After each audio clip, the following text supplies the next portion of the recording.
회복하시는 하나님, 회복이라는 주제를 가지고 우리가 5월 6월 금요 심야 예배를 드리고 있습니다. 오늘은 넘어진 자리에서 다시 시작하기라는 제목으로 우리 요나서 말씀을 통하여서 또 하나님의 음성을 듣기를 원합니다.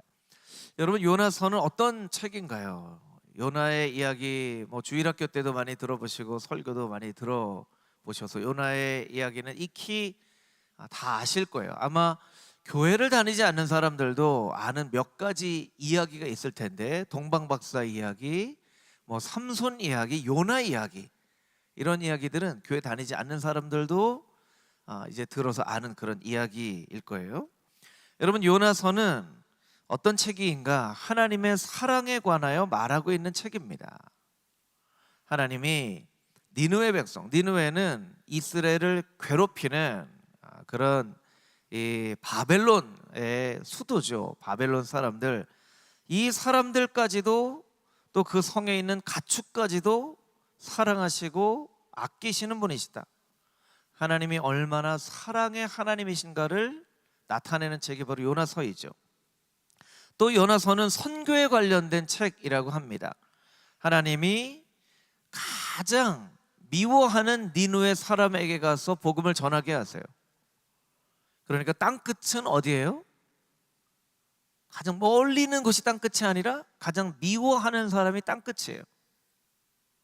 우리나라가 이제 분단된 지도 한참 됐죠. 그래서 아마 우리 나이 많으신 권사님들은 이 6.25 전쟁을 친히 몸소 겪으신 우리 권사님, 장로님, 집사님들이 계실 텐데, 이 6.25 전쟁 가운데 큰 상처를 받은 그런 분들은 저 북한에 있는 사람들을 좋게 안 보는 그런 분들도 있어요. 그것은 옳다 그르다 할 수 있는 것이 아니라 너무나 큰 상처를 받았기 때문에, 그러니까 북한과 통일을 해야 되고 북한에 있는 사람들에게도 복음을 증거해야 되지만 그 인생 가운데 받은 상처가 큰 분들, 북한만 생각하면 막 화가 나는 그런 분들도 있습니다. 북한은 어떤 의미에서는 우리와 가장 가까이에 있는 나라이지만 가장 멀리 있는 땅끝이에요. 가장 미워하는 사람, 그 사람이 땅끝이라는 거예요. 요나에게 땅끝에 가서 복음을 증거해라. 미워하는 사람이 땅끝이다. 그것이 이제 요나서의 아주 중요한 주제이기도 하죠. 그런데 요나서는 또 이렇게도 이야기를 할 수 있습니다. 요나서는 회복에 관련된 책입니다. 우리 같이 한번 따라해 볼까요? 요나서는 회복에 관련된 책입니다.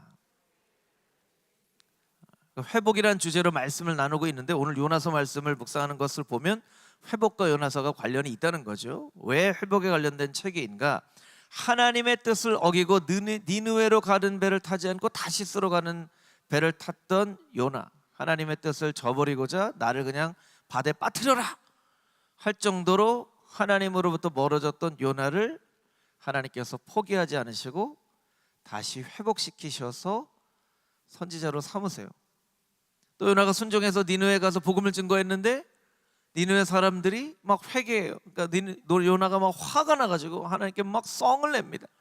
그런데 그 요나를 하나님이 넌 이제 탈락하지 않으시고 회복시키셔서 하나님의 사람을 만드시는, 그러니까 땅바닥에 떨어져 있는 사람도 다시 회복시켜 주시고 떨어져도 다시 회복시켜 주시는, 회복에 관련된 책이 바로 요나서의 말씀이라는 거예요. 그러니까 요나서 오늘 말씀을 통해서는 하나님께서 어떻게 요나를 회복시키시는 것처럼 또 우리 한 사람 한 사람도 회복시키시는가, 그 메시지를 우리가 배울 필요가 있겠죠. 오늘 읽은 말씀 1절에서 4절까지 있는 말씀을 우리 같이 한번 다시 읽어보도록 하겠습니다. 1절에서 4절 말씀 우리 함께 읽겠습니다. 요나가 매우 싫어하고 성내며 여호와께 기도하여 이르되 여호와여, 내가 고국에 있을 때에 이러하겠다고 말씀하지 아니하였나이까? 그러므로 내가 빨리 다시스로 도망하였사오니 주께서는 은혜로우시며 자비로우시며 노하기를 더디하시며 이내가 크시사 뜻을 돌이켜 재앙을 내리지 아니하시는 하나님이신 줄을 내가 알았음이니이다. 여호와여, 원하건대 이제 내 생명을 거두어 가소서. 사는 것보다 죽는 것이 내게 나음이니이다 하니 여호와께서 이르시되 내가 성내는 것이 옳으냐 하시니라. 아멘. 여러분 1절 말씀에 보면 참 이해가 되지 않는 구절이 나와요.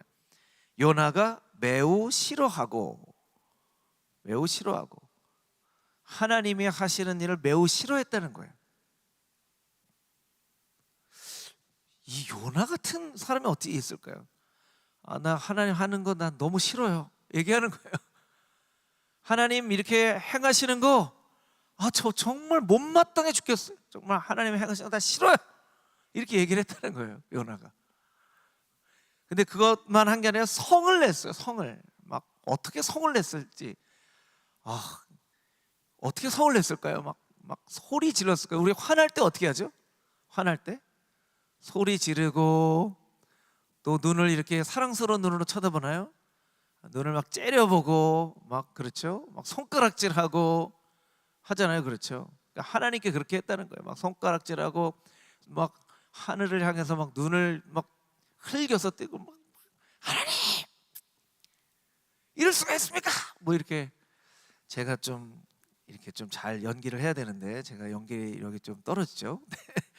막 화난 가장 화난 그런 장면을 여러분이 한번 생각해 보세요. 요나가 그렇게 했다는 거예요. 요나가.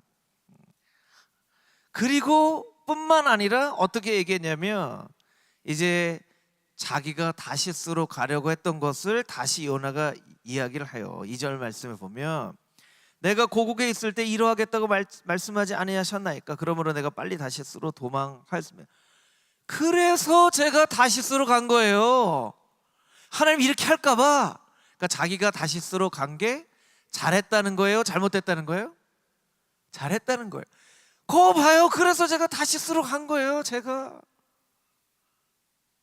아니 이럴 줄 알고 내가 다시스로 갔는데 나를 붙들어서 기어이 복음 전하게 하시는 이 사람 다 회개하잖아요. 이 말씀과 요나가 하는 이야기가 너무나 안 어울려요. 주는 은혜로우시며 자비로우시며 노하기를 더디하시며 인애가 크시사 뜻을 돌이켜 재앙을 내리지 아니하시는 하나님. 얘기는 너무나 은혜로운데 요나의 얘기는요, 그래서 내가 다시스로 갔다 막 성을 내면서 하나님 하는 거 다 못마땅하고 싫어요 이렇게 얘기를 하는 거예요. 그리고 3절에 어떻게 얘기하냐면 이제 나를 죽여주시옵소서. 우리 사극에 보면요, 우리나라 사극에 보면 그런 게 있어요. 전하 죽여주시옵소서. 정말 죽여달라는 걸까요? 정말? 그래 네 소원이 죽는 거라면 당장 여봐라, 당장 죽여라. 이러면 그 사람이 감사합니다 이렇게 했을까요? 아니요 그것이 아니오라 이렇게 하겠죠. 정말 죽여달라는 게 아니잖아요. 정말 죽여달라는 게 아니에요. 요나가 정말 죽여달라는 걸까? 아니면 뭘까? 요나는요 죽여달라는 얘기를 너무나 많이 해요. 죽여주시옵소서, 죽여주시옵소서. 청교도였던 토마스 왓슨이라고 하는 분은 이런 얘기를 합니다. 눈물은 하나님의 마음을 녹이고 그분의 손을 묶는다. 이 참 굉장히 멋진 표현이에요. 눈물, 우리가 흘리는 눈물은요 하나님의 마음을 녹이고 그분의 손을 묶는데요. 하나님이 우리를 막 벌 주려고 해도 우리가 눈물을 이렇게 흘리면 하나님 손이 묶이는 거예요. 애들은요 어떻게 이렇게 눈물이 뚝뚝뚝 떨어지는지요. 우리 막내 예담이는요 아직도요 뭐 하면 눈물을 뚝뚝뚝 흘려요. 어떻게 이렇게 눈물이 금방 나는지 모르겠어요. 눈물이 나면 아빠의 마음이 녹고 꿀밤을 주려고 하려다가 그 손이 묶이는 거. 이제 하나님 아버지도 똑같으신 분이시라는 거예요. 요나는요 차라리 눈물을 흘렸어야 됐어요. 정말 하나님 하시고자 하는 거를 막으려고 했었다면 요나는 눈물을 흘렸어야 되는데 요나는 눈물을 흘리지 않아요. 그리고 하나님께 성을 냅니다. 성을 내요. 그런데 4절에 보면 하나님은 그 요나를 향해서 하나님도 막 화를 내실 만한데 하나님이 그냥 이렇게 얘기하시고 끝내요. 네가 성내는 것이 옳으냐? 네가 성내는 것이 옳으냐? 아이고 이놈아, 네가 그렇게 화내는 게 옳으냐? 마치 나이가 많이 드신 우리 어머니들 모습인 것 같아요. 막 얘기해도 아이고 그렇게 화낼 일이 아닌데 이렇게 하시는 거죠. 예. 여러분, 기독교 신앙의 가장 큰 은혜를 이렇게 이야기할 수 있습니다. 기독교 신앙의 가장 큰 은혜는 바로 용서예요. 용서. 용서를 받았기 때문에 죄를 지은 우리가 죄 사함을 받을 수 있는 것이고, 용서를 받았기 때문에 우리가 구원이라는 그 감격을 누릴 수 있는 것이고, 용서를 받았기 때문에 구원을 받았을 뿐만 아니라 영원한 생명을 꿈꾸는 하나님의 자녀가 되어줄 수 있는 거예요. 그래서 여러분, 기독교 신앙의 가장 큰 은혜는 용서예요. 용서. 구원이 있지만 구원을 어떻게 얻는 거예요? 하나님 용서해 주셨으니까 구원을 얻는 거예요. 어떻게 우리가 영원한 생명, 예수님 믿고 천국 갑시다. 어떻게 예수님 믿고 천국 갑니까? 하나님이 우리를 용서해 주셨으니까. 기독교 신앙의 가장 큰 은혜는 바로 용서예요. 용서. 여러분, 진정한 회복은 하나님의 용서로부터 시작된다는 것을 우리가 알아야만 합니다. 이것도 저를 한번 같이 따라해 보겠습니다. 진정한 회복은, 다시 한번 하겠습니다. 진정한 회복은 하나님의 용서로부터 시작됩니다.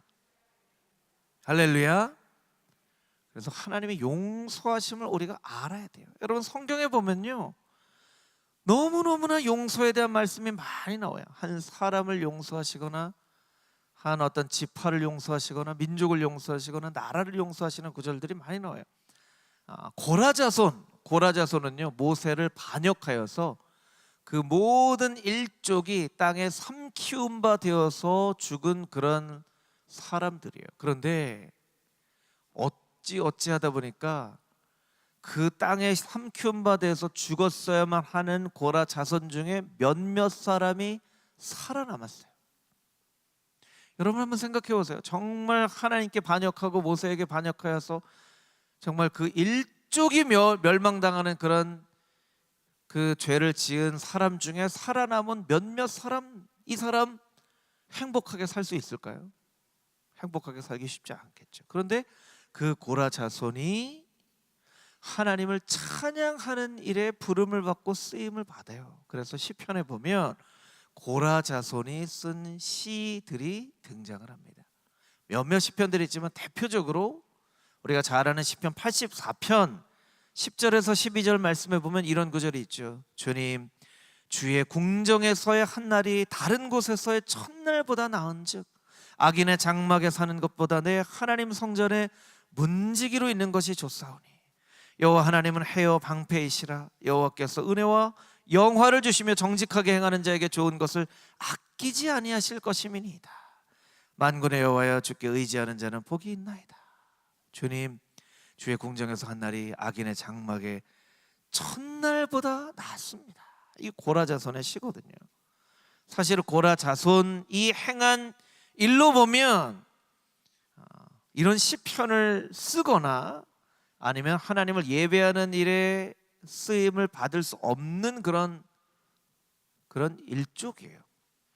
우리가 이제 지난주부터 왕들의 이야기, 이제 사울을 왕으로 세우시는 그 이야기를 이번 이제 돌아오는 주일에 함께 나눌 텐데요.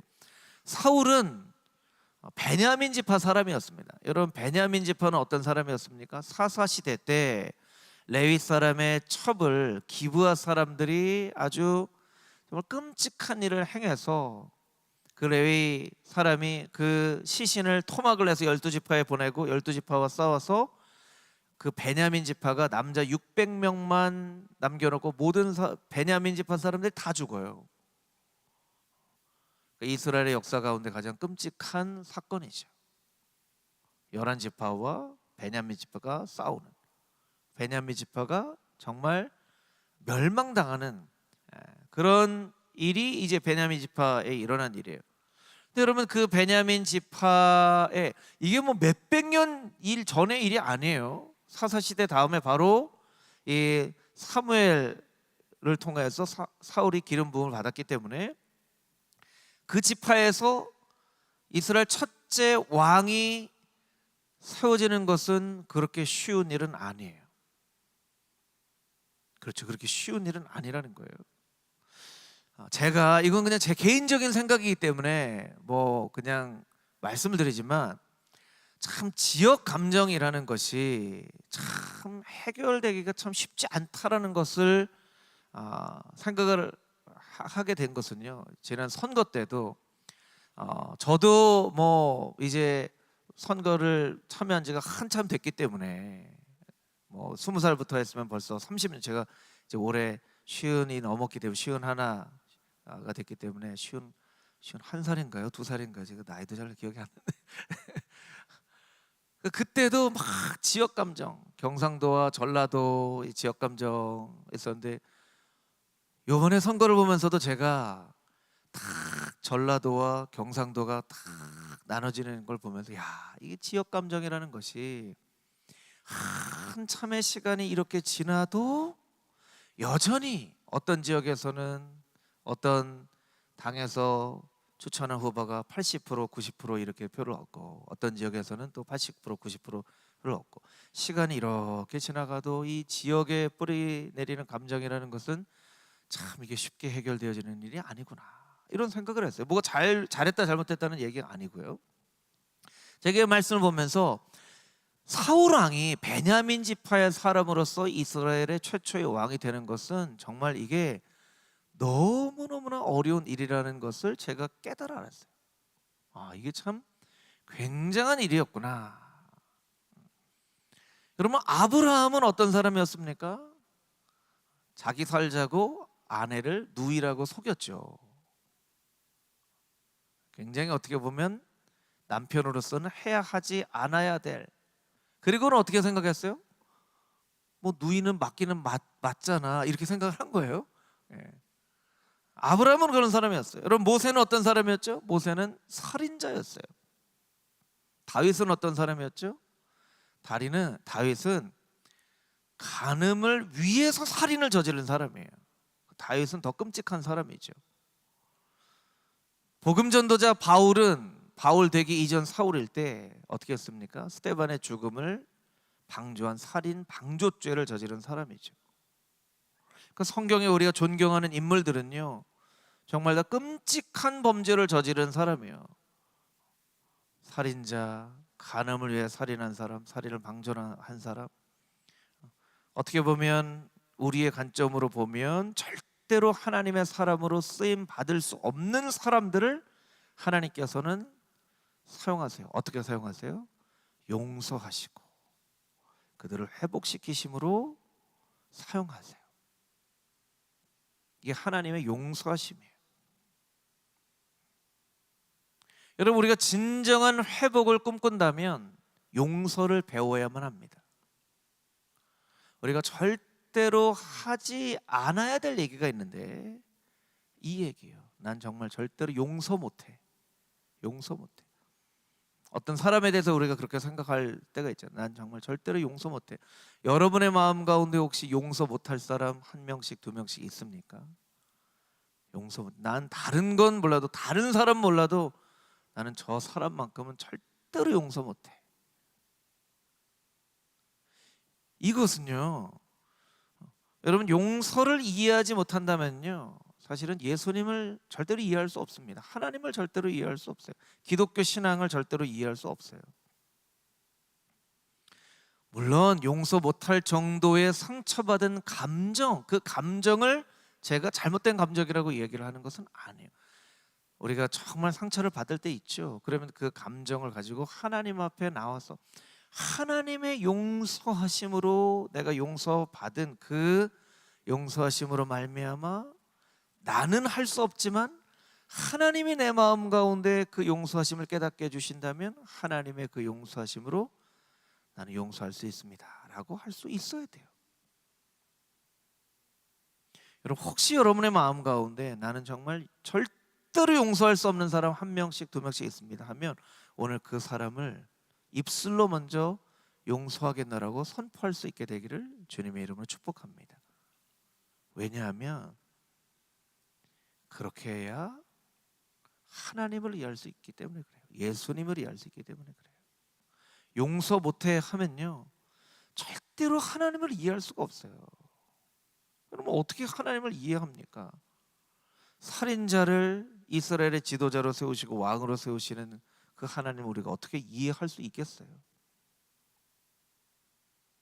그 지파가 멸망당한 사람을 왕으로 세우시고 찬양 인도자로 세우시는 그 하나님을 어떻게 우리가 이해할 수 있겠냐는 거예요.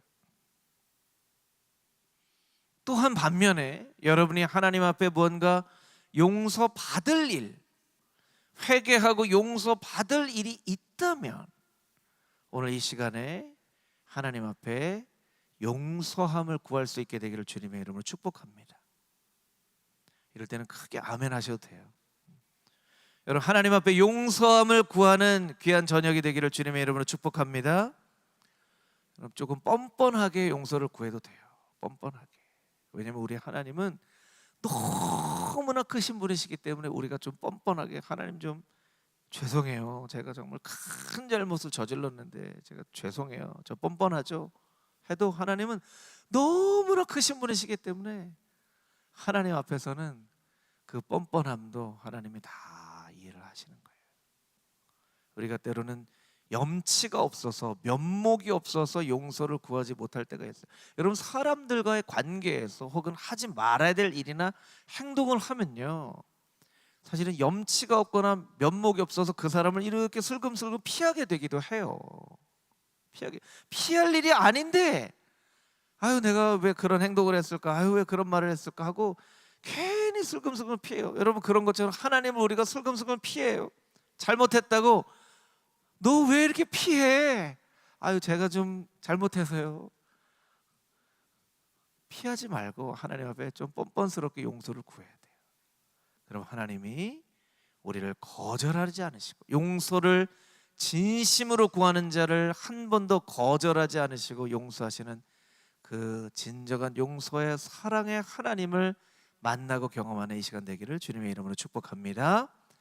아멘. 우리 5절부터 11절까지 있는 말씀을 같이 읽어보겠습니다. 5절부터 11절까지 있는 말씀 함께 읽겠습니다. 요나가 성읍에서 나가서 그 성읍 동쪽에 앉아 거기서 자기를 위하여 초막을 짓고 그 성읍에 무슨 일이 일어나는가를 보려고 그 그늘 아래 앉았더라. 하나님 여호와께서 박농쿨을 예비하사 요나를 가리게 하셨으니 이는 그의 머리를 위하여 그늘이 지게 하며 그의 괴로움을 면하게 하려 하심이었더라. 요나가 박농쿨로 말미암아 크게 기뻐하였더니 하나님이 벌레를 예비하사 이튿날 새벽에 그 박농쿨을 갉아먹게 하심에 시드니라. 해가 뜰 때에 하나님이 뜨거운 동풍을 예비하셨고 해는 요나의 머리에 쪼임에 요나가 혼미하여 스스로 죽기를 구하여 이르되 사는 것보다 죽는 것이 내게 나으니이다 하니라. 하나님이 요나에게 이르시되 내가 이 박농쿨로 말미암아 성내는 것이 어찌 옳으냐 하시니 그가 대답하되 내가 성내어 죽기까지 할지라도 옳으니이다 하니라. 여호와께서 이르시되 내가 수고도 아니하였고 재배도 아니하였고 하룻밤에 났다가 하룻밤에 말라버린 이 박농쿨을 아꼈거든 하물며 이 큰 성읍 니느웨에는 좌우를 분별하지 못하는 자가 12만여 명이요 가축도 많이 있나니 내가 어찌 아끼지 아니하겠느냐 하시니라. 아멘. 때로는 우리가 이해할 수 없는 그런 재난이 이 지구상에 일어나기도 합니다. 그래서 그 재난 때문에 하나님을 막 원망하고 공격하는 무신론자들도 생겨지죠. 뭐 예전 역사를 보지 않더라도 1500년대 이후에 보면 유럽을 강타했던 흑사병 패스트는요, 유럽, 아시아, 중동 한 2천만 명 정도의 사람이 죽어요. 더 많은 숫자라고 이야기를 하는 사람도 있어요. 1800년대 아일랜드는요, 너무나 큰 기근이 5년 동안 들었는데요, 감자 기근이라고 말하는 감자 기근은 아일랜드 사람 수백만 명을 굶어서 죽게 만들어요. 굶어서. 참 여러 가지 방법 중에도 정말 굶어서 죽는 것이 정말 얼마나 끔찍하겠어요. 서서히 굶주려서 죽는 거죠. 스페인 독감, 1914년 발생했던 스페인 독감, 5천만 명에서 1억 명 정도가 스페인 독감으로 죽었대요. 독감이에요, 독감. 네. 스페인 독감. 1976년 중국의 당산에 일어났던 지진은 500만 명의 사람을 죽게 만듭니다. 그리고 2004년 쓰나미 인도네시아와 그 인근 지역에 20만 명의 사람을 생명을 앗아갔죠. 제가 통계를 보니까요, 코로나 때문에 지금까지 전 세계에 사망한 사람이 634만 명이더라고요. 한국은 2만 4천 명이 죽었어요.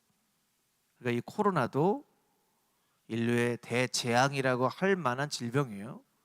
코로나 때문에 600만 명이 죽었기 때문에. 니느웨가 하나님께 심판을 받고 멸망을 당하면요, 12만 명이 죽는 거예요. 12만 명이. 만약에 요나의 생각대로 니느웨는 바벨론, 이스라엘을 괴롭히던 악한 민족의 수도, 그러니까 하나님께서 심판을 하셔야 되고 선한 이스라엘 민족은 살리시고 악한 니느웨 사람은 죽이시고, 이게 하나님의 공의라고 요나가 생각한 대로 하나님의 심판이 니느웨에 임했다라고 하면 12만 명이 죽는 거예요. 요나는 12만 명 죽는 것에 대해서는 조금도 슬퍼하거나 안타까워하지 않았습니다. 그런데 자기 머리에 이렇게 그늘을 만든 박넝쿨이 없어지는 것에 대해서는 너무나 슬퍼하고 막 화를 냈어요. 그리고 또 죽기를 또, 요나는 왜 이렇게 틈만 나면 죽고 싶습니다 이렇게 얘기를 하는지 모르겠어요. 여러분, 이게 어떻게 가능하죠? 12만 명 죽는 것은 하나도 안타깝지 않고, 자기 머리에 그늘 만들었던 박넝쿨이 새벽에 벌레들이 나타나서 갉아먹는 것은 너무나 안타깝게 생각하는, 이게 우리가 생각하는 선지자 요나의 모습이에요. 이거 좀 다른 얘기긴 한데요, 제 셋째, 지금 중학교 3학년 된 그 예준이가요, 초등학교 1학년 때 얘가 어느 날부터 죽고 싶다 이런 얘기를 하더라고요. 그래서 저랑 아내랑 막 그 얘기를 들을 때마다 막 가슴이 철렁 내려앉는 것 같고, 막 이게 뭐 죽고 싶다 뭐 이런 얘기를 해요. 그래서 그때 이제 양재 오늘의 교회에 있었던 어린이 치유 학교 하트스쿨이라는, 거기에 이제 그 아이들을 훈련 받으면서 거기 팀장님 집사님한테 그런 얘기를 했어요. 집사님, 우리 예준이 초등학교 1학년짜리 예준이가 죽고 싶다고 얘기하는데 어떻게 할까? 그랬더니 저희는 너무나 심각한데 그 집사님은 너무나 괜찮아요. 그 진짜 죽고 싶다는 게 아니고요, 힘들다는 건데 얘가 표현력이 딸려가지고 어디서 주워 들은 건 있고, 이게 제일 힘들다는 걸 표현하는 최상급의 표현이구나 생각하고 그렇게 얘기를 하는 거니까 얘는 힘들다는 거예요. 그러니까 그 얘기를 하면 모른 체 하시고 좋은 감정, 정말 너무 좋아요 그러면 거기에 반응해 주시면 그냥 없어져요 얘기하시더라고요. 그래서 그때 깨달은 게, 이 전문가를 만나야 돼요. 무조건 전문가를 만나야 돼요. 저는 목사지만 전문가는 아니잖아요 그 방면에. 근데 제가 막 너무나 어떻게 하지, 우리 아들 어떻게 하지, 그렇게 할 필요가 없는 거예요. 전문가가 딱 보니까 괜찮아요. 그 다음부터 그런 얘기 할 때 그냥 콧방귀를 흥 꼈어요. 어떤 날도 이제 차를 타고 가는데, 초등학교 1학년 때는 좀 혼날 일들이 많이 있잖아요. 뭐 이런 일 저런 일로. 근데 그날도 뭐 차를 타고 가는데 뭐가 말을 안 들어가지고 혼을 한 번 나고 뒤에 이제 앉아서 가는데, 그 다리를 지나가면 다리에 자살하지 말라고 거기에 힘내세요 뭐 이렇게 써놓는 그런 얘기가 있잖아요. 아내랑 이제 얘기를 하는 거예요. 저게 자살하지 말라고 써놓은 글씨야. 그랬더니 뒷자리에 앉아있던 예준이가 뭐라 그러냐면 뭐가 그렇게 정말 죽고 싶은 건 나라고 이렇게 하더라고요. 그래가지고 제가 그 전에 그 얘기를 들었으면 막 너무 심각했을 텐데, 이 팀장님 얘기를 듣고 나서는 제가 아이고 혼나가지고 기분이 나쁜가 보지? 그랬더니 뒤에서 또 들렸나? 뭐 이러고 그러더라고요. 몇 개월 지나서 다 싹 없어졌어요. 그게 어린 아이들이 자기의 감정을 잘 표현하는 방법, 힘들다는 거예요. 힘들다. 표현하는 방법을 모르기 때문에 그렇게 표현하는 거예요. 아마 요나도 좀 자기의 감정을 표현하는 방법을 몰랐던 사람인 것 같아요. 정말 죽고 싶었다기보다 그냥 나는 너무 힘들어요. 하나님 너무 힘들어요. 내 생각대로 안 되는 게 너무 힘들어요. 하나님, 내 생각대로는 니네가 멸망당해야 되는데 멸망 안 당하는 게 제가 너무 힘들어요. 이걸 이제 죽고 싶다 이렇게 표현을 하는 것 같아요. 그러니까 요나는 이제 감정적으로 보면 아직 어린아이와 같은 감정이 있는 거예요. 표현을 잘 못하는. 어린아이들은 어때요? 나 자신의 감정은 잘하는데 다른 사람 감정은 몰라요. 어린아이들이 장난감 가지고 싸웁니다. 싸워요. 내가 이 장난감을 가지고 가면 친구가 이 장난감 가지고 못 놀아서 얼마나 슬플까, 이런 생각을 유치원에 있는 아이들이 할까요, 안 할까요? 할까요, 안 할까요? 안 해요. 유치원에 있는 어린 애들은요, 다른 사람 감정 잘 몰라요. 내 감정만 잘 알지. 나는 이 장난감 가지고 놀고 싶어. 이 장난감을 뺏긴 친구 마음은 모르는 거예요. 요나가 딱 그 어린아이와 같은 감정이 있는 거예요. 감정이. 그러니까 니누의 사람의 그 슬픔을 이해를 못하는 거예요. 이해를.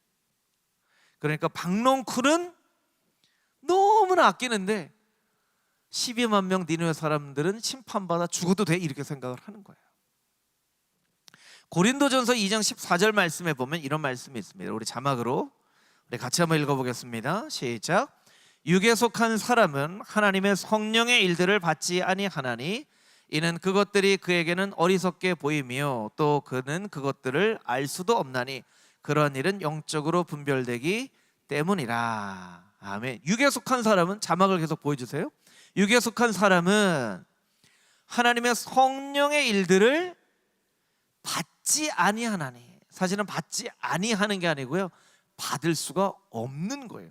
왜냐하면 하나님의 행하시는 일들이 그에게 어리석게 보이기 때문이죠. 이 어리석게라고 되어 있는 고린도전서 2장 14절 말씀은요, 헬라어로 모리아 모로니시라고 말인데 이게 덮개라는 뜻이에요. 그래서 이 영화나 드라마에 보면 베일에 감춰져 있는 뭐 이런 얘기 하잖아요. 베일이 뭐냐면 이렇게 천막 같은 거예요. 천막 같은 베일을 이렇게 탁 치고 뒤에 사람이 들어가 있으면 이 뒤에 누가 있는지 없는지 모르는 거예요. 이게 베일이에요. 베일. 이게 덮어져 있는 거예요. 이 뒤에 사람이 있는지 없는지. 어떤 물건에 베일을 이렇게 덮어놓으면 이 안에 뭐가 있는지 없는지. 육에 속한 사람은 하나님의 일을 몰라요. 왜 모르냐면 자기 스스로가 이 하나님의 일에 베일을 이렇게 탁 덮어놔서 이 안에 뭐가 있는지를 깨달아 알 수가 없는 거예요. 요나는 하나님의 행하시는 일들을 깨달아 알 수 없는 거예요. 왜냐하면 하나님의 행하시는 일들을 요나가 어리석게 보는 거예요. 하나님, 거 봐요, 이 사람들 회개한다고 했잖아요. 하나님께 뭐 화를 내고 이 하나님의 행하시는 일들을 도저히 알 수 없는 거예요. 알 수 없는 거예요. 한 구절만 더 읽어보겠습니다. 고린도 후서 4장 3절 4절 말씀 우리 같이 한번 읽겠습니다. 시작. 만일 우리의 복음이 가리었다면 망하는 자들에게 가리어진 것이라. 그 중에 이 세상의 신이 믿지 아니하는 자들의 마음을 혼미하게 하여 그리스도의 영광의 복음의 광채가 비치지 못하게 함이니 그리스도는 하나님의 형상이니라. 3절을 다시 한번 보여주세요. 복음이 가리워졌다면 그것은 멸망당하는 자들에게만 가리어진 것이라, 이런 뜻이에요. 복음은요, 하나님이 가리우실 필요가 없어요. 모든 사람들에게 알게 하시기 위해서 아주 명쾌하고도 분명하게 하나님이 나타내시는 거죠. 네, 멸망당하는 사람은 스스로를 가리는 거예요. 그래서 마음이, 4절 다시 보여주세요. 마음이 혼미하게 돼요. 스스로 마음을 혼미하게 만드는 거예요. 똑바른 정신을 가지고 살아가야 되는데 막 혼미해요. 지금이 낮인지 밤인지, 이게 먹는 게 밥인지 라면인지, 내가 왼쪽으로 가는지 오른쪽으로 하는지, 내가 걸어가는지 기어가는지. 술 취하면 그러잖아요. 술 취하면. 그러니까 혼미해지는 거예요.